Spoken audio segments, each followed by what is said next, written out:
Hi Pine Class, it is Friday afternoon story time and today we're going to read chapter 18 of Danny the Champion of the World, which is called Home.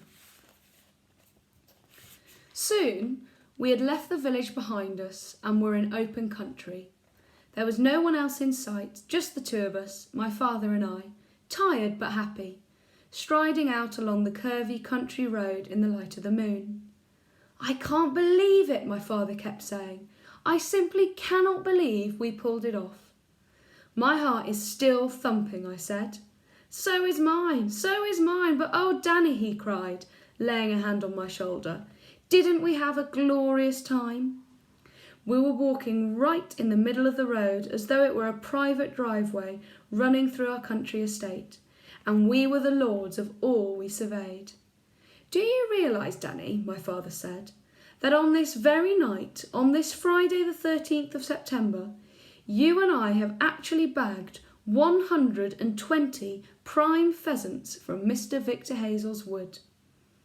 I looked at my father. His face was alight with happiness, and his arms were waving all over the place as he went prancing along the middle of the road with his funny iron foot going clink, clink, clink. "Roasted pheasant," he cried out, addressing the moon and the entire countryside.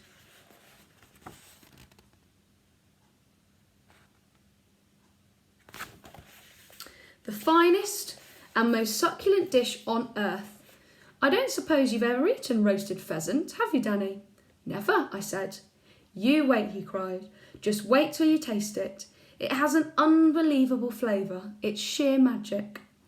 "Does it have to be roasted, Dad?" "Of course it has to be roasted. You don't ever boil a young bird. Why do you ask that?" "I was wondering how we would do the roasting," I said. "Don't you have to have an oven or something?"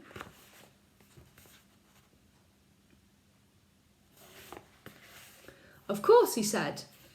"But we don't have an oven, Dad. All we've got is a paraffin burner." "I know," he said, "and that's why I've decided to buy an oven." "Buy one?" I cried. "Yes, Danny," he said. "With such a great and glorious stock of pheasants on our hands, it is important that we have the proper equipment. Therefore, we shall go back into the village tomorrow morning and we shall buy an electric oven. We can get one at Wheeler's and we'll put it in the workshop. We've got plenty of electric plugs in the workshop." "Won't it be very expensive?" "No expense is too great for roasted pheasant," my father announced superbly. "And don't forget, Danny, before we put the bird in the oven, we have to lay strips of fat and bacon across the breast to keep it nice and juicy. And bread sauce too. We shall have to make bread sauce. You must never have roasted pheasants without lashings of bread sauce.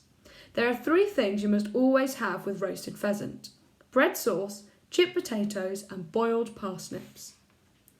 There was half a minute's silence as we both allowed ourselves the pleasure of dreaming about these beautiful foods. "And I'll tell you what else we've got to get," my father said. "We've got to get one of those deep freezers where you can store things for months and months and they never go rotten." "Dad," I said. "No." "But don't you realise, Danny, that even after we've given birds away to all our friends, to Charlie Kinch and the Reverend Clipstone and Doc Spencer and Enoch Samways and all the rest of them, there'll still be about 50 left for us. That is why we're going to need a deep freezer." "But it'll cost the earth." "And worth every penny of it," he cried. "Just imagine, Danny, my boy, any time we fancy a nice roasted pheasant for our supper, all we've got to do is open up the lid of the freezer and help ourselves. Kings and queens don't live any better than that." A barn owl flew across the road in front of us, its great white wings waving slowly in the moonlight.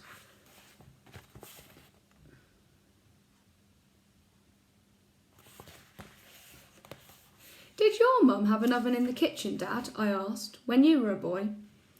"She had something better than an oven," he said. "It was called a cooker.